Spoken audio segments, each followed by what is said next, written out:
अस्सलाम वालेकुम स्टूडेंट्स। आज हम नेक्स्ट सब्जेक्ट इंग्लिश करेंगे।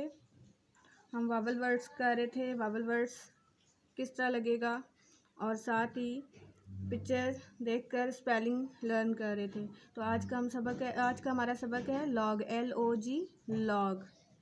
ठीक है, आगे MANGO mango, NAIL nail, ORANGE orange, POT pot, LOG log, MANGO mango, NAIL nail, ORANGE orange, POT pot.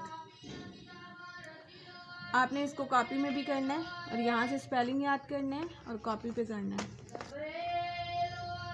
IT it, IS is, dash लगानी है, फिर इधर लॉग के स्पेलिंग बुक से देख के लिख लेने हैं, LOG लॉग, और फिर देखना है फर्स्ट लफ्ज़ क्या है, क्या वो वावल है।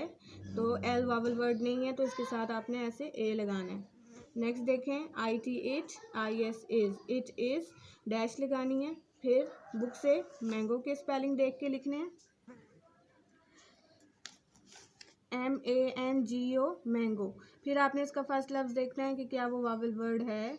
वावल वर्ड नहीं है M तो आपने इसके साथ A लगाना है। ठीक है, ये आपका CW है। आगे आपने अगले पेज पे होमवर्क करना है। IT इट, IS इज, फिर डैश लगाएंगे, फिर बुक से आपने नेल के स्पेलिंग देखने हैं, NAIL नेल, और यहाँ पर कॉपी पे लिखना है NAIL नेल, और फिर देखना है कि क्या फर्स्ट लफ्ज़ वावल वर्ड है। वावल वर्ड नहीं है तो आपने क्या लगाना है इसके साथ A। IT it, IS is, फिर आपने डैश लगानी है, फिर नेक्स्ट लफ्ज़ देखना है ऑरेंज की स्पेलिंग ORANGE ऑरेंज, कॉपी पे लिखना है, और फिर इसका फर्स्ट लफ्ज़ देखना है क्या वो वावल वर्ड है। O वावल वर्ड है तो इसके साथ आपने AN लगाना है। अगला हम करेंगे IT it, IS is, dash लगाएंगे, फिर बुक से नेक्स्ट वर्ड देखेंगे POT पॉट। पॉट किसको कहते हैं? गमले को। तो आपने यहाँ पर पॉट के स्पेलिंग लिखने हैं और फिर इसका फर्स्ट लफ्ज़ देखना है वो वावल वर्ड है। P वावल वर्ड नहीं है तो इसके साथ आपने क्या लगाना है A। ये आज का आपका लेसन है।